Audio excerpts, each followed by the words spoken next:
two. Take two. Welcome back to Tantra Talks. I am Davey Ward Erickson. I'm Dr. Chris Erickson. And we are delighted to be here with you talking all things Tantra, holistic sexology, Tantric Buddhism. All the good stuff. All the good, juicy juju. We have authority.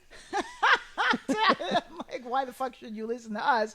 We have authority to be talking about Tantra because I've been practicing and teaching authentic lineage-based Tantra under the umbrella of the Shangpa Kagyu lineage since 2008. So that's like 17 years. Mm-hmm. And I'm about 12 or 13 years into it at this point. So 12 years now. So we have some mileage. Yeah, we have a little bit of mileage. We've got some miles under our belt. And also we practice under the umbrella of an authentic tantric lineage with the guidance, permission, and blessing of our Lama, who we also happen to live with. So, It's pretty unique and pretty awesome. Too legit to quit. Anyway, MC Hammer had to throw that in there. So anyway, we are delighted to answer your questions through the lens of our, almost 2 decades worth of experience in the field of Tantra and holistic sexology. So today we are answering a question about men and about your penis and about your penis as a tool for healing. So. The question that came in, and I'm paraphrasing here, is roughly about, how there's so much in the field of neo-tantra and tantra healing and sacred sexuality. There's so much conversation about women and the vagina and the yoni and the womb, and I'll explain what a yoni is in a minute. All like women, essentially the female body and women needing healing, but largely men and their penis is left out of the conversation. So this question is like, what about dudes? Like, do we need healing too? And if so, what does that look like? And also, how can we contribute? Like, do we play any role in what is our role in healing aside from like holding space? Like that's great, but like, is there what else can I do? Right? So we're here to answer that question for you because we do this on the daily. But before we dive into this more deeply and have Dr. Erickson share his wonderful insight about this topic in particular, I want to address the language and break down some of the terminology that we're going to be using in this episode because it's very codified to Tantra. It's Tantra codified. So in the realm of Tantra, particularly Neo-Tantra, you are going to hear words to describe genitals that are different than the clinical terms penis, vagina, clitoris, stuff like that. Mm-hmm. In all Tantra, but in Neo-Tantra specifically, you're going to hear the phrase yoni for vagina and vulva. For a woman's genital anatomy, you're going to hear the word yoni. And for men's genital anatomy, you're going to hear the word lingam. And so the word lingam means wand of light. That's what the word lingam means, wand of light. And the word yoni means sacred space. Mm-hmm. So in heterosexual intercourse, essentially, the man is putting his wand of light into a woman's sacred space. And that's a beautiful, very poetic, very, tantric way of imagining sexual intercourse, right? It's got beauty and poetry in it. And in Taoism, the terminology that I'm aware of, there may be other terminology, but the terminology I'm aware of is a man's penis is referred to as a jade stalk or a jade stem, and a woman's vagina is referred to as the jade gate or the jade palace. So again, you're being exposed to more poetic, like I'm going to say poetic and pretty language, as opposed to the clinical language that we have in Western culture, which is very sterile, very sterile. There's no fucking poetry to penis, or you've got the derogatory terms like cock, which I like cock, in all the ways you could pretend that means. Yay! In all the ways that word has meaning, that is true for me. But other words, dick, prick. I don't know what else. What else do they call your? There's all kinds of stuff. Rooster, beating the meat, wang. There's all kinds of ridiculous stuff. And some of them are funny, and some of them are just derogatory. And then for women, that's like there's pussy, which I also like pussy in all the ways. Me too. Oh, we share that. That's one of our common interests. Fair enough. And also, you know, there's cunt, there's twat, there's, I don't know, all the words, there's way more. I think there's way more derogatory words for female genitalia than there are for male genitalia. Yeah, I mean, within the English language anyway, the terms are either clinical or just crude. Yeah, clinical or crude. Thank you. Yeah, so there's no real balance, and where's the room for anything else? Yes. So that's the beauty of, I guess, you know, some people say appropriating or co-opting tantric language, you know, Sanskrit and Taoist language, and we're going to get into Buddhist in a minute. Is because we're deprived, y'all. In Western culture, we're deprived. We're from terminology that is poetic and beautiful about sexuality, because Western culture in general does not view sexuality as beautiful. There's no beauty in it. It's like you get clinical or you get porn, right? And that's it, right? So, so that our language is the language we use is a reflection of the concepts in our culture, and I think it's very, you know, interesting and very poignant that the Western culture has no poetic terminology for sexuality, or even that alludes to the sacredness of sexuality, because that concept simply does not exist in Western culture. Really sacredness and sex as a concept does not actually exist in Western culture. We actually have to appropriate shit from other cultures because we've been so deprived in this culture of that concept. So then in Buddhism, and that's the terminology we're going to use throughout this episode, is Buddhist tantric terminology from tantric Buddhism, because that's what we do. And so in this case, we have Vajra or Dorje for men, for the man's penis. Vajra and Dorje both meaning indestructibly hard diamond scepter, or divine thunderbolt of wisdom. So dudes, I want y'all to kind of like sit with that. I'm going to invite you to like rest in bliss for a moment and listen to instead of having a penis or a cock or a wiener, you have, motherfucker, what you are packing in your pants is an indestructibly hard diamond scepter and a divine thunderbolt of wisdom. Sign me up for that shit. Yeah. And then instead of testicles or ball sack, you have elixir-filled jewels. It's a huge reframe. Elixir, and so in another episode we were talking about how like for you guys in Western culture, you're culturally conditioned to view your semen as waste product. Meanwhile, in Tantra, it's elixir, y'all. It's like life-giving fucking nectar. That's what that shit is. That is precious, precious, precious vital fluids. It's elixir, and you have elixir-filled jewels. So, like, walk around with that in your pants instead of a cock and balls. True. And then for women, we have a lotus, which is the flower that represents the blossoming of human consciousness. So I've got a human consciousness blossoming in my pussy, y'all. So, like, for real, Chris can tell you all about it. It's true. But it's a lotus. And then also mandala. And mandala or mandala, however you say that word, wherever you put that emphasis, is a portal into a Buddha realm. Yep. Like, so my pussy is a portal into a Buddha realm, and Chris can definitely attest to that. Sometimes it's a portal into a demon realm. I'm just going to say, we got some cleanup to do. Sometimes there have been some demons. We had a Snapchat of that. A few times. A few times. But otherwise, that was just to get through. That was like the guards. They're just guarding the gate. That was guarding the gate, and then it's a portal to a Buddha realm. So that's the language, the terminology we're going to reference for this episode, because that terminology is very important in reframing your relationship to your sexual organs. Instead of just these, meat sausages things that give you pleasure if you beat it, you actually have a divine thunderbolt of wisdom.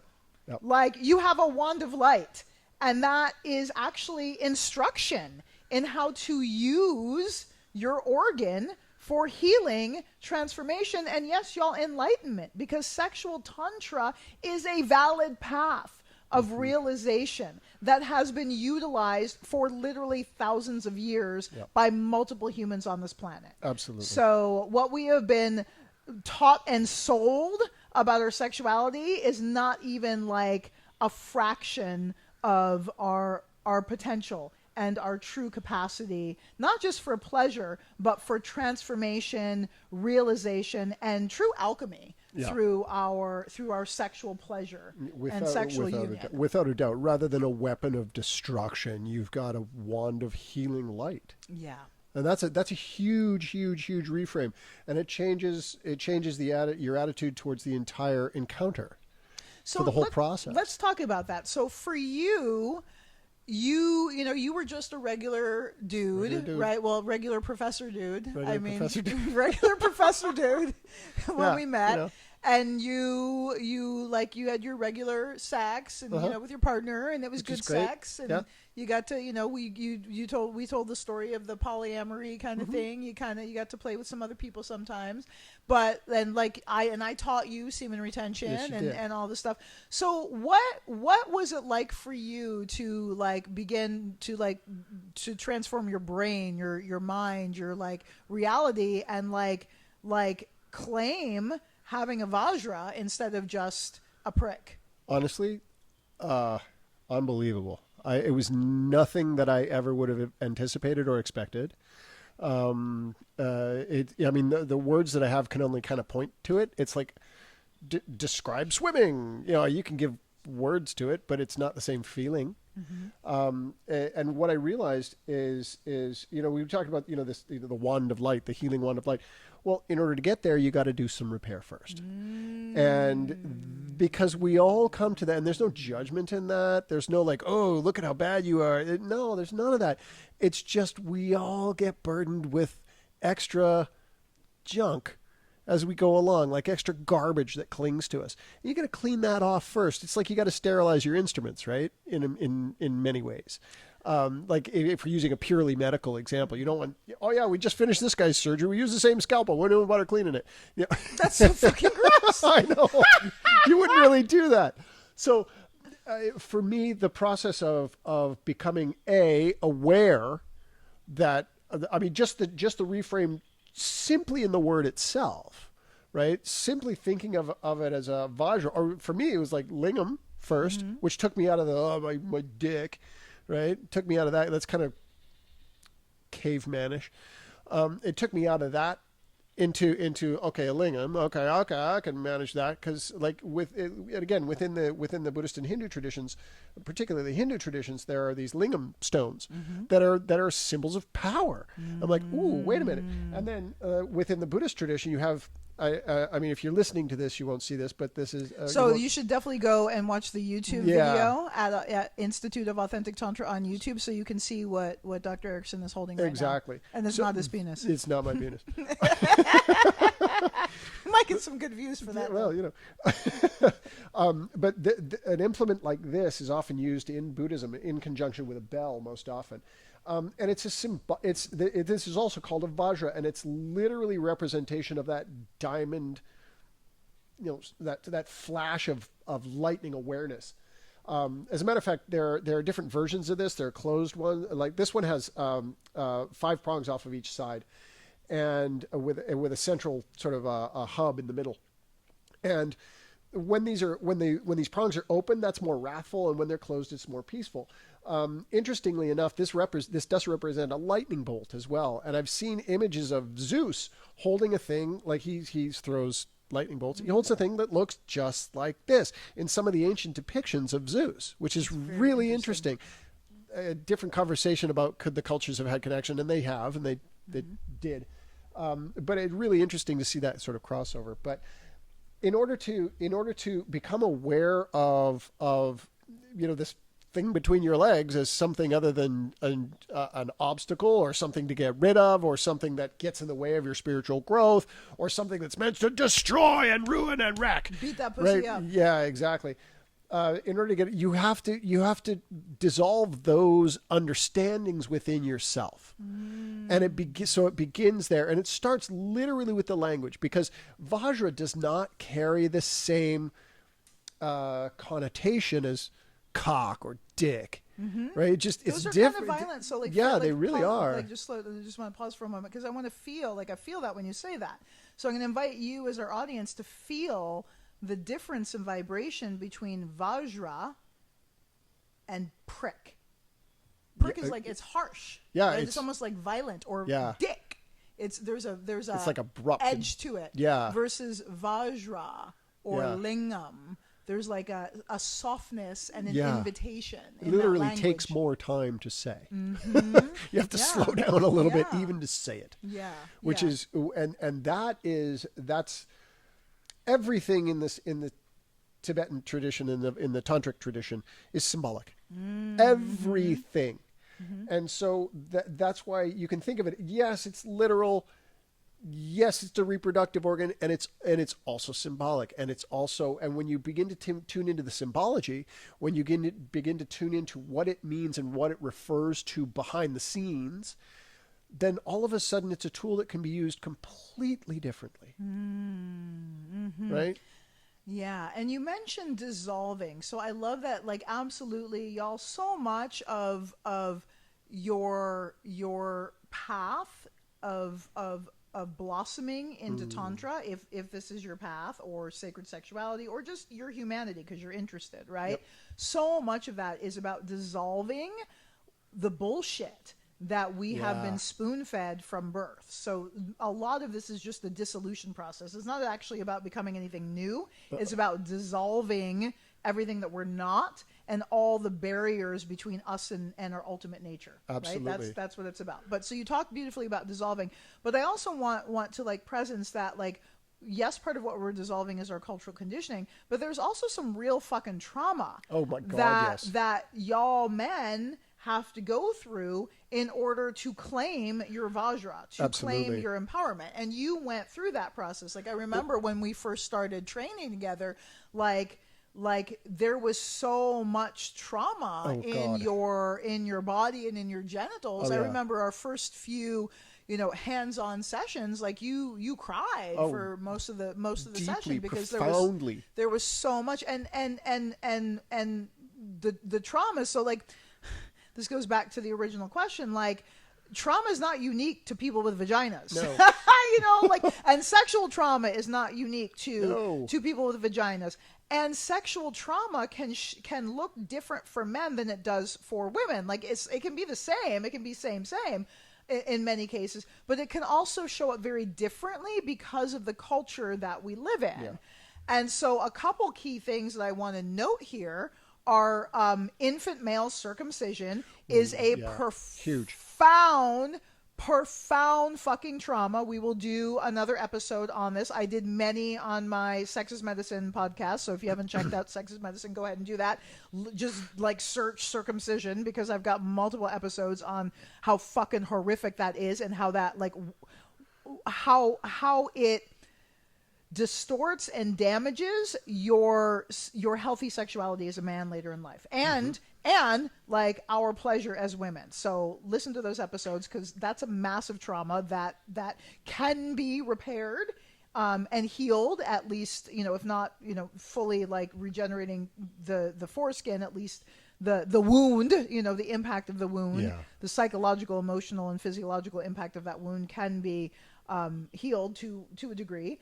And then also, other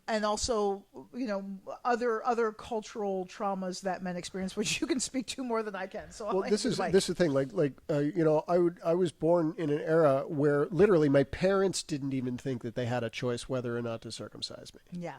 Right. Yes. So we have to understand this is a systemic thing. Well, it's Gen X. Gen X men are the most highly circumcised generation. Absolutely. And the result of that, like, I never personally felt that to be a trauma until I started exploring the difference between my cock and a Vajra. And what I began to notice is, like, the coronal rim was so numb, I could have driven a nail through it and not noticed. Pause. The coronal rim is when the foreskin is removed, the glands or the head of the penis has like a ridge around it. The right? mushroom cap. Yeah.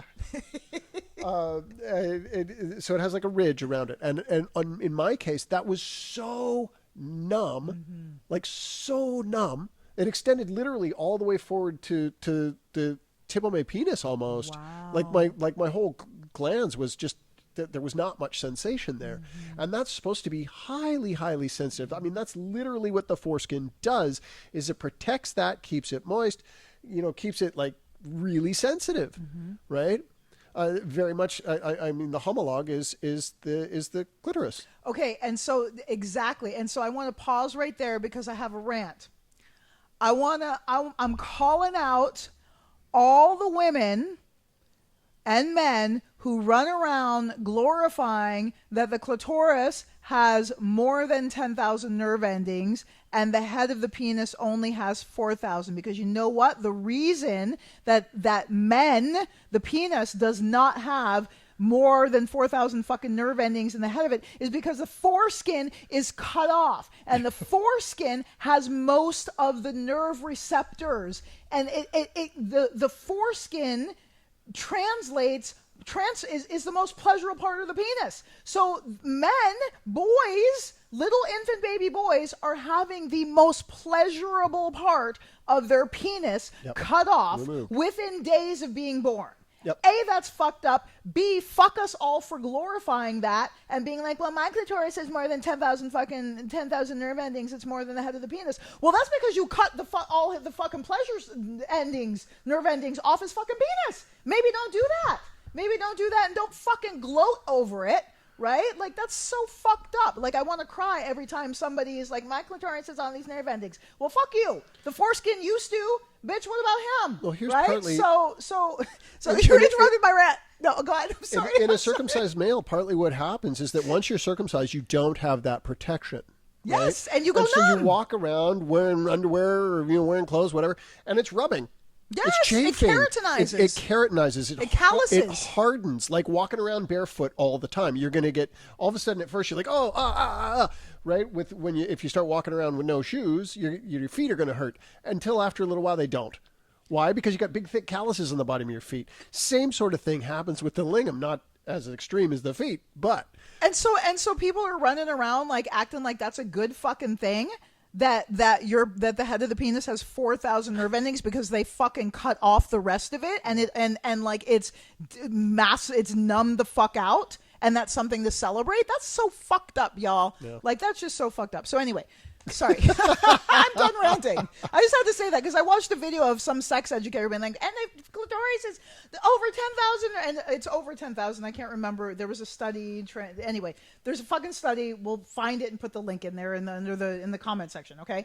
So there was a study about clitoral nerve endings, and it's more than 10,000, and the one that was 10,000 was on a cow clitoris or some shit like that. But anyway, the point is sex educators is not the only one glorifying that and like, ha ha ha, we have more nerve endings than men. Well, the reason we have more nerve endings than men is because theirs got fucking cut off at birth. So why don't we do a study on the nerve endings in fucking foreskin, and we can all cry about the nerve endings that are just fucking thrown out as waste material because of this horrific practice of infant male circumcision, which damages your brain. They're not thrown It damages the brain. Not necessarily thrown as waste material. They become the skin cream that same woman uses to keep her skin nice and supple. Uses. Anyway, okay, this episode is supposed to be about Vajra healing. So this is one of the things you have to heal, guys, and I'm here for it. Yeah. I'm here for it. I'm here for you. So in this process, first I had to use a lot of the techniques to Which techniques? Lingam massage particularly is what really helped. But the lingam massage that we teach at the Institute, because not all lingam massages are the same. No, a lot of lingam massage is a rub and tug, and there you go.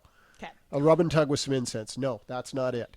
This is the stuff that we teach through the Institute. It's very specific. It's really healing. It's difficult emotionally to experience. For me, it was.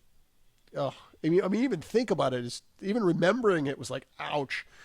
because particularly when I started to get a bit of sensation. Because at first I was just numb. I'm like, I don't know what's going on. What the hell? I don't feel remember anything. that. It's like the amount of pressure I had to put on your coronal ridge for you to feel anything. Now it's like a blow on it and you're like, woo. But at the time, it was like armor. It was armor. It literally was armor. It literally was armor because of not just because of the physical loss of the foreskin, but because of the emotional damage that came elsewhere and at other times in my life that was stored somatically there. I know we had the issue on Soma, but on somatics, but it's a part of a holistic picture. Yes, exactly. And so those particular issues were stored in those particular tissues, right?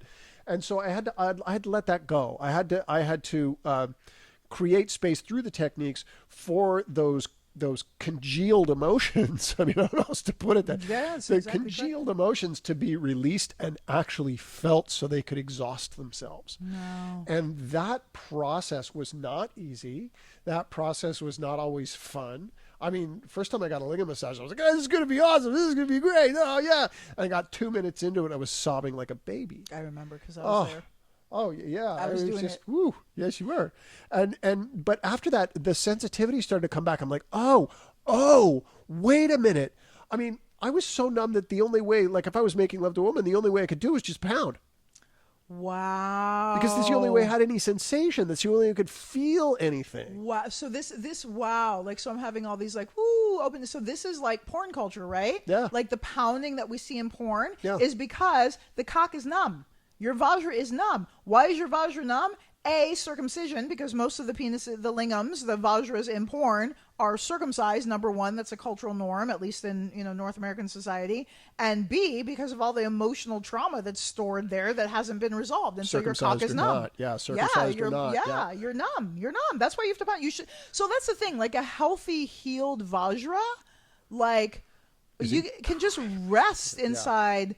A yoni. Like I mentioned this, I know this is a little bit of a tangent, but I just want to like presence this for you all. Like the way you penetrate me is like the softest, slowest, like I describe it as a massage. And like, sometimes you want to fuck hard and pound hard, but like that initial penetration, and it's a fucking tease too.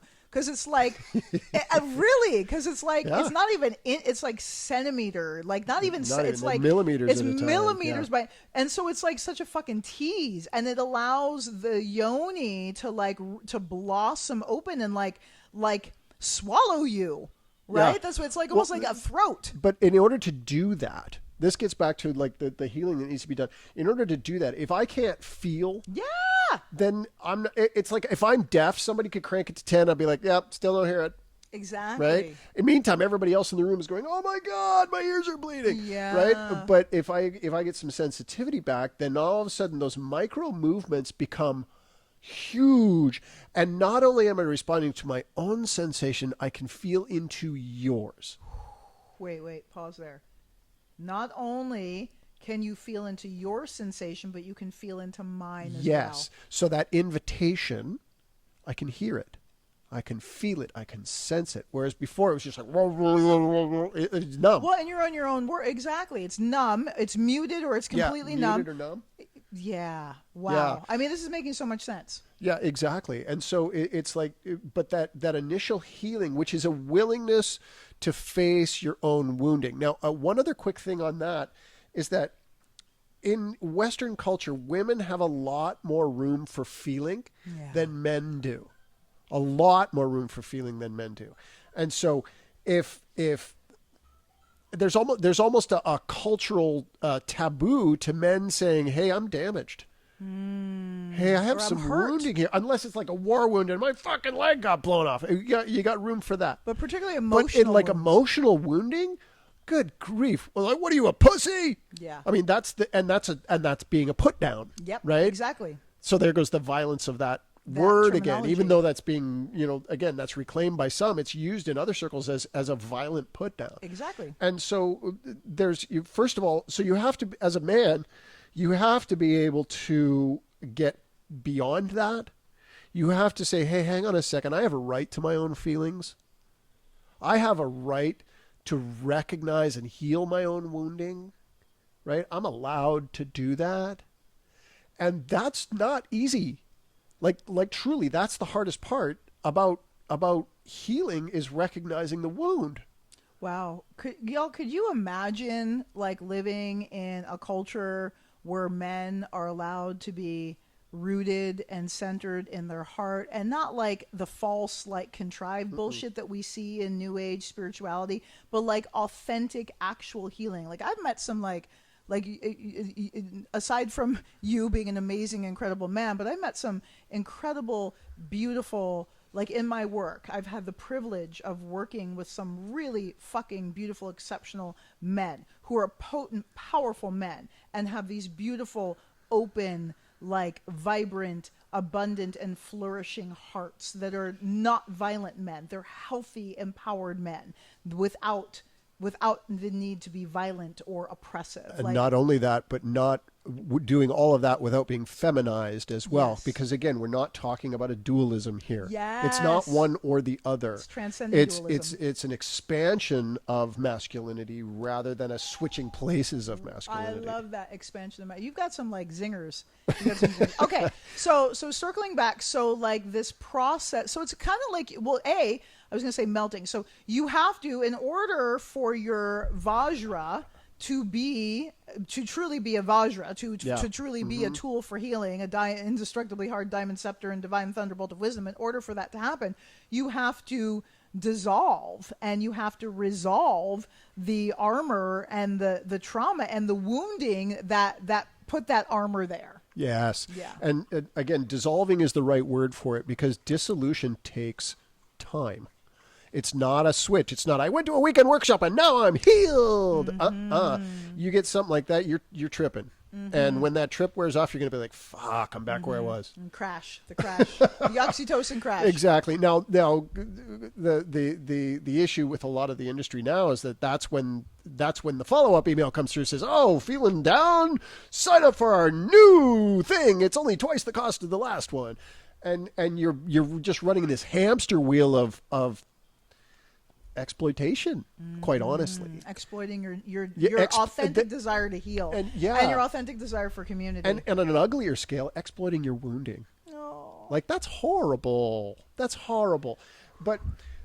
so this process, which takes immense amount of courage, it takes bravery, it takes strength, it takes a growing sense of capacity and self-awareness, right? It takes all of that, and then it expands it in ways I can't even describe how much more expansive it is. Again, I use that phrase a lot. I can't describe this.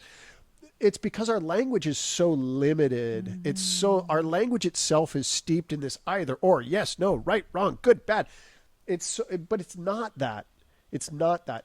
It's an opening. It's an expansion. It's this, along with the dissolution of whatever's blocking, comes an expansion of what was being blocked. Yeah. Mm-hmm. Yeah. And so that's what we were talking about. Is like this path is about shedding. It's not about becoming something new. It's about shedding everything that we aren't and everything that blocks us from our who we ultimately and truly are, which according to our tradition are, Buddhas and humans are the only life form that can become a Buddha, right? That can realize, it would not become, but that can realize our own nature as mature, healthy, omniscient in many cases human beings. Yeah. And the tricky part again about that process is a lot of things that you're dissolving happen to be the very things that you incorrectly thought were the natural you, were the central core features of you. And you were wrong. So you have to be willing to be wrong. You have to be willing to be wrong about yourself. You have to be willing to who we think we are. Yeah, who we think we are. Who we think we are. Exactly, because who more. we think we are is so limited. It's so tiny compared to who we really are and who we're capable of being. And this process, again, it's slow. If it happened real fast, it would fade again just as fast. This is the issue. Like there was an awakening of consciousness in the 60s. The problem was it was drug fueled, right? And when the drugs wore off, so did the awareness. Right now you're back in the same old shit with a wicked hangover or a new addiction. Oops. right? This is different. This is slower. This takes time. This takes patience. This is not a weekend enterprise, right? It just isn't. Some things aren't. I mean, again, I've used this example before, but if I sign up to the gym, I'm not in shape, right? By doing that. If I go to the gym day one, I'm still not in shape. Because I have to go back again and again and again and again and again. And with these practices, with the dissolution process, you have to confront these things that are blocking you, that are numbing you out again and again and again, noticing the subtle shifts, because it's subtle until it isn't. Like Tantra is very much a game of subtlety. And if you're looking for the big, massive explosions, maybe you get them from time to time. Sometimes you do, but there's a lot of slow motion that goes on before that. Well, and that's the thing, is the subtle becomes profound. Oh, absolutely. Right? When we have the space to notice it and to be present with it and to invite it. And like you were talking about in another episode about like all these different orgasms Precisely. Like what was once subtle becomes fucking overwhelmingly amazing, like overwhelmingly blissful. So I wanted to circle back to something, and I can't remember what now. So go on.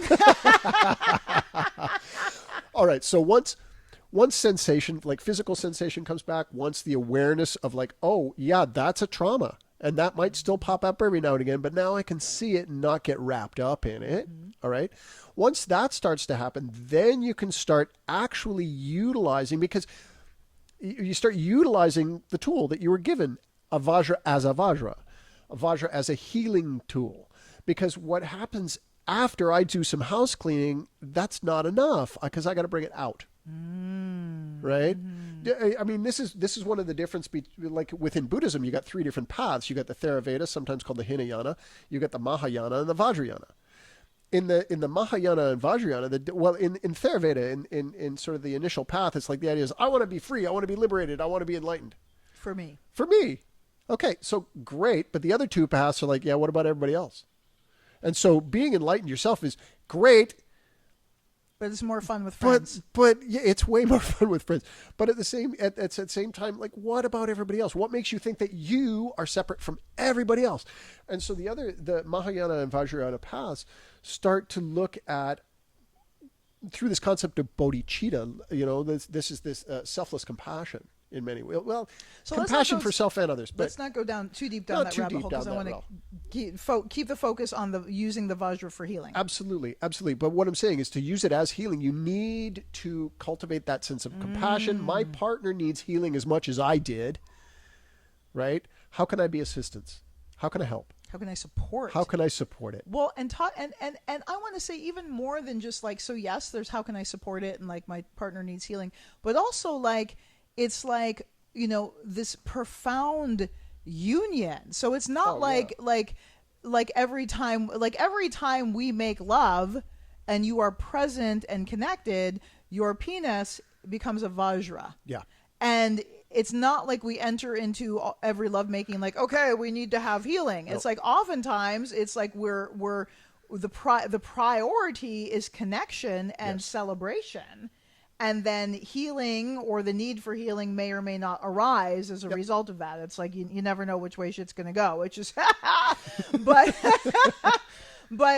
so it's like, what I'm hearing is like this ability to be responsive to what's arising in the moment, and then also just having a Vajra, like just having a divine thunderbolt of wisdom is the embodiment of you healing.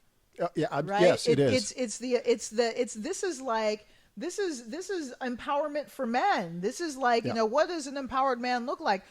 Like, this is it. Having a Vajra, having a wand of light, having a tool that you can use for healing and or just for optimizing fucking pleasure, which also is healing, but for optimizing pleasure. And for pleasure for others, you can give pleasure, and you can also cultivate your own pleasure. It's like you're no longer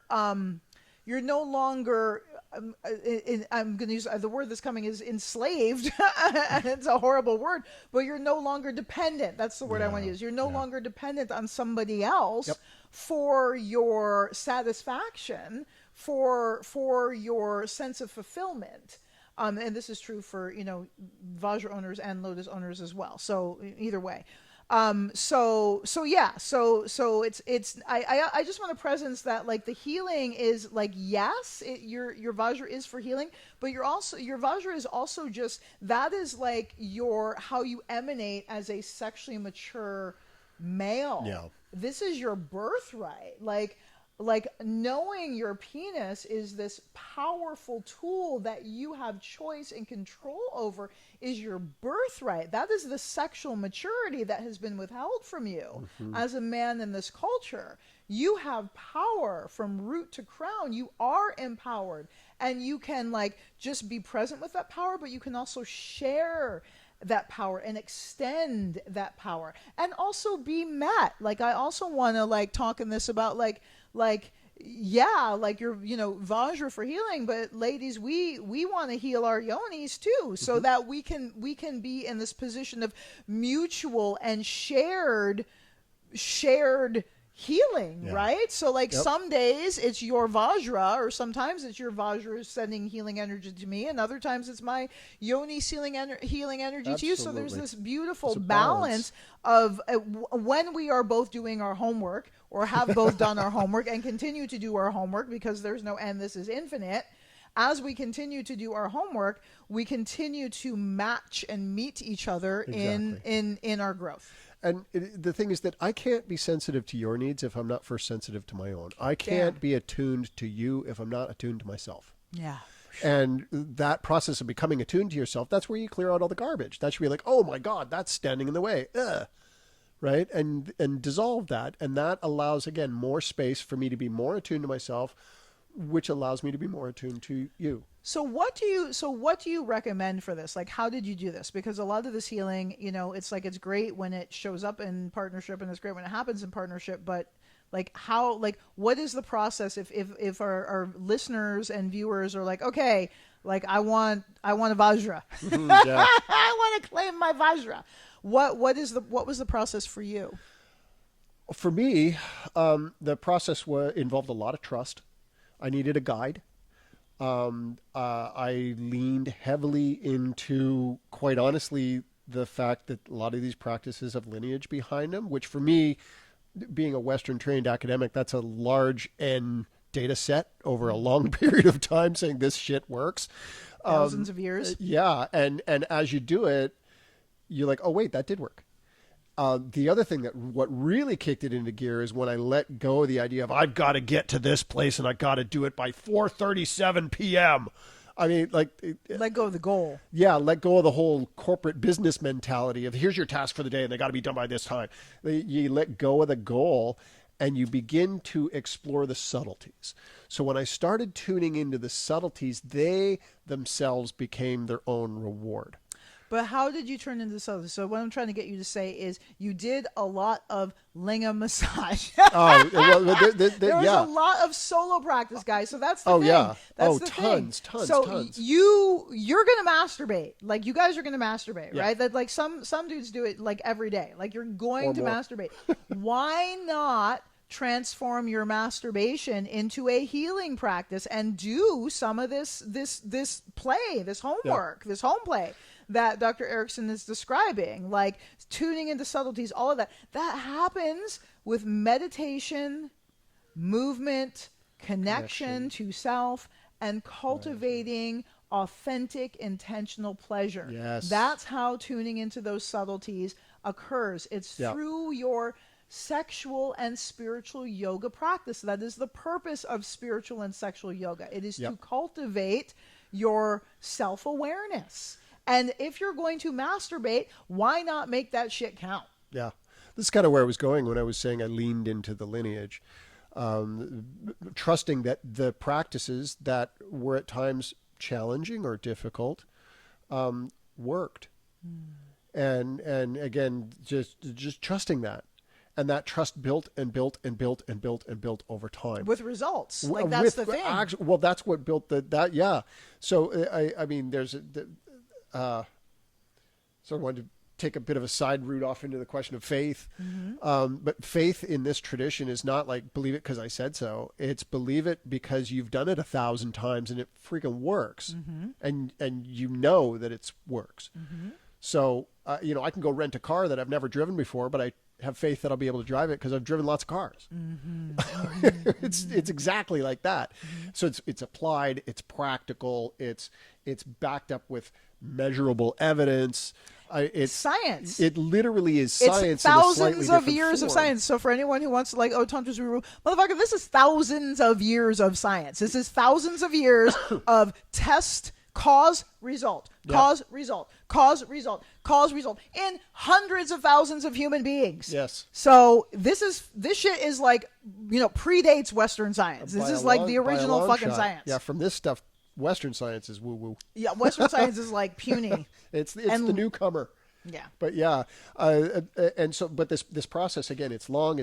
It can be really intense. But so what? I'm a man. I can handle that. I mean, and that realization came along the way. You know, it's a nice turn. Yeah, like the dissolution of my attachment to being comfortable, right? Or at least what I thought, like, because I realized through doing these practices, I was very comfortable in my suffering. Wow. I was not comfortable like, ooh, it's cushy and soft and warm and lovely. It's like comfortable. It's like, I know what this is. I know what to do. And I know what to expect. And I know what to expect. I know what's coming. Right. And that kind of comfort is precisely what held me in place. And I had to shatter it. I had to, or else I was going to stay stuck the whole time. And that's where like patience, that's where persistence, diligence, again, courage, strength, all of these things that are like manly man values, they're just being expressed in a very different, much more subtle, much richer way. Much richer way.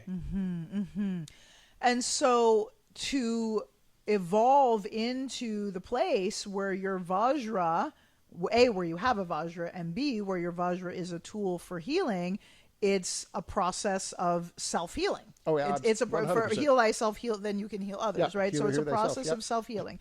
And then once that healing, it's not like it has to be finished, y'all. This is like, you know, Mr. Toad's Wild Ride to Nowhere in particular. It's like we're all like, this is just it. This is the infinite. Like, we're just gonna be doing this is commit. Like, this we're gonna be doing this for a long fucking time, like eons, right? And healing isn't like this. Oh, I gotta heal. It's like it's a beautiful experience of evolution and again blossoming.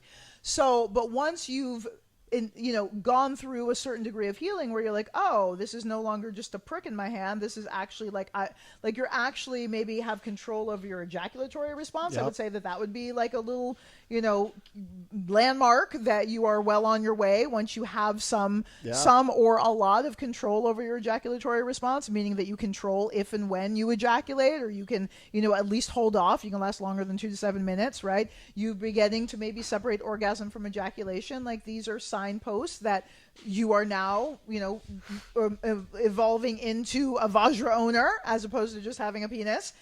This thing stuck to your body. So as we've moved into, or you've moved into that as a man, then like, how do you make the shift to like what do you do when you are using your Vajra as a tool for healing with me? Like, where's your attention? Where's your focus? What are you feeling? What are you thinking? Who are you in that moment? Absolutely. Again, these practices, you begin to develop and cultivate enormous amounts of energy within your body, and you begin to be able to direct it wherever you want it to go, and that includes outside of your body. And so in those moments when I really am really tuned in, I can take the energy that I've cultivated and share it with you, and I can support you in places that you might feel a little wobbly, just like you can with me, right?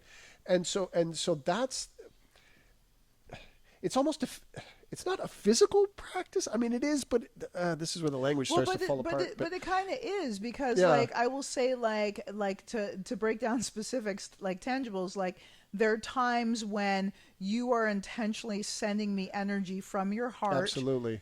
down your central channel and out through your Vajra 100%. into my body. And there's other times when you are literally like shooting elemental, like rainbow colored light, like you're like a fountain, like through your lingam. So there's actual like practical, tangible things that you do. Yeah, quite literally. And then sometimes we circulate it between us. And I mean, yes, these are very practical, tangible, very real things that you can do in the practice itself. But again, again, we've talked about, you know, the process of say penetration.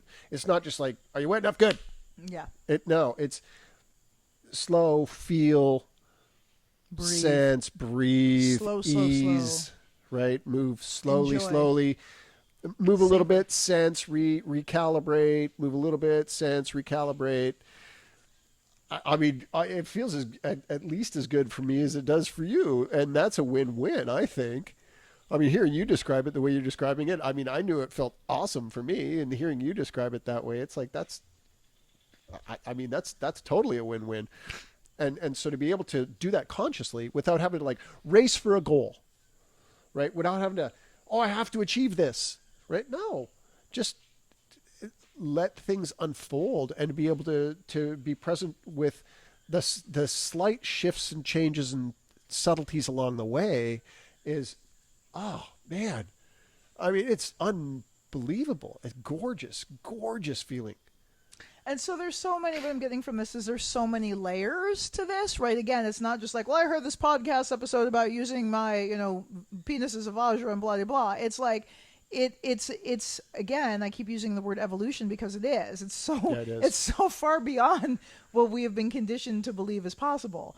But it's also like so accessible. Undeniably possible. It's so undeniably possible, and it's so accessible, and it's so normal. Yeah. Like, and it's like, this is what should be happening. Like we should have access to this. We should be being taught this from the time we're children, that this is our potential and that this is what we are capable of as humans. This is a depth of connection. This is a depth of healing. This is the depth of potency that we have. And so there's so many facets to this in terms of, you know, there's the recognizing that we have trauma, right? And what some of those traumas most likely are for your lingam, for you as a male. Like, what are some of the normalized traumas in this culture? Mm-hmm. And then having the courage to confront those and dissolve those. And then also having a dedicated sexual yoga practice where you are attuning to the subtle energies of your body and learning the rhythm and the pace of the breath and the beat and the pulse and all of that of your sexuality.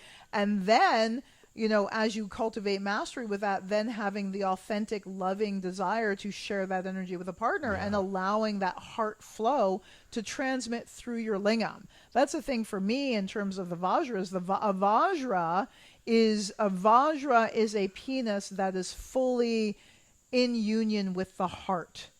Right? It's not divorced from, you know, this culture teaches men to divorce their head from their cock and their heart from their cock specifically, right? Their heart from their cock.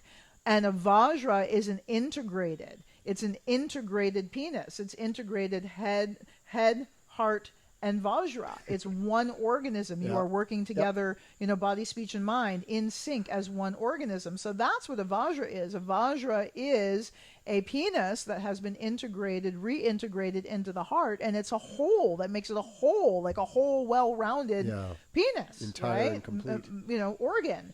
And so the process of using your Vajra as a tool for healing. I know folks were like, I thought there was an easy answer to this. There's not an easy answer to healing, y'all. Like, because humans are complex and our traumas are fucking complex. And so there's not an easy answer. And if we're always looking for an easy answer, I think we're selling ourselves short because we're capable of so much more and we have the capacity for so much more. So a Vajra is an integrated penis, a Vajra owner is an integrated man and who has done the homework of deconstructing and dissolving these, you know, blocks to bliss, these obscurations to your true and ultimate nature, and has compassion and generosity of spirit, heart and spirit to offer that healing energy or to share that healing energy with his partner or partners, depending on how you roll. And just to reemphasize that point, that sort of scheduled, persistent yoga practice is solo to begin with. Yes, and solo. It has to be, I think, because other than that, you're literally casting garbage everywhere, and so that house cleaning is something you have to do, that you have to do for you, right? It's not anything that anybody else can do. Nobody else has access to your own internal emotions the way that you do. And so in order to get the nitty gritty, you have to do it, and you have to have the courage to do it, right? And it really helps to have the training to do it. It really helps to have the training to do it. It's not something like, oh, I heard this term and I'm going to give that a try, and that's it. It's like, I want to be in the Olympics and I heard there's this thing called a pool. Good luck. Right? Good luck. Chances are somebody's going to be picking you up off the bottom rather than giving you a medal. But yeah, so the training. The training. And again, this is that's yoga. The training in these practices, the training in the mindfulness practices that are used. So we talk about union of bodies, but it's also union of practice modalities in many ways. So the meditation is not a separate thing from the movement, which is not a separate thing from the connection or the pleasure. They're woven together. They have to be. Right? And proper guidance on all those fronts is really, really, really important. Like, that's huge, because as you get into this, like, oh my God, what's going on? Is this right? If you don't have anybody that's like, I mean, if you're just making shit up, who's going to say, yeah, that's right? Or no, you're off track. Who's going to do that? Well, you can't, there's no way to do that. So you have to, this is, again, leaning into these practices that have proven themselves over millennia. And you say hundreds of countless cases, right? Or at least uncounted. Well, and that's true in, traditional tantric Buddhism. That's the role of the lama, it absolutely right? Is that, and there's very few lamas giving nitty gritty holistic sexology teaching, though, if any. Our lama offers tantra, but the holistic sexology is our jam. So with that, anything else about Vajra as a tool for healing? Well, I guess, I just want to say, men, I love you. I love men. I love men. And I didn't always. I had a lot of trauma about men, but I did my homework and I healed, and I realized not all men. And I healed my pain about the men who harm me. I healed my pain with some of the men who harm me. And I'm in a place where now in my life, I love men, and I want you to evolve. I want you to claim the power that has been withheld from you deliberately in many cases. And I want you to become the empowered Vajra owner that you truly are, so that you can bring that medicine to not just the women in your life, but to your family and your career and your peers and your community. Yep. We deserve that. We deserve all of you. Yeah. So, and you deserve it too. So with that, and anything you want to say? Send in your questions. We love them. Send in your questions. We love them. And find out more about our healing programs at authentictantra.com. We do have an ejaculation mastery program if you want to begin the process of separating orgasm from ejaculation. Yep. We do include a lingam massage in that, taught by our amazing co-founder, Elena, who is so amazing, who also loves men and cock. Don't hate me for saying that, Elena, but I know you do. And with that, we out. Stay tuned for the next episode of Tantra Talks. See you next time. Too legit to quit. Too legit. Hey there. Thanks for listening to Tantra Talks. We hope you loved this episode as much as we did. Make sure you like and subscribe to Tantra Talks on all your favorite listening outlets, YouTube, Spotify, Apple, so you don't miss a single juicy episode. And make sure you head over to authentictantra.com and register for our free introduction to Tibetan 5-element Tantra. Heal, transform, and empower your life with authentic lineage-based Tantra. Too legit to quit. Too legit to quit. Too legit to quit. Too legit.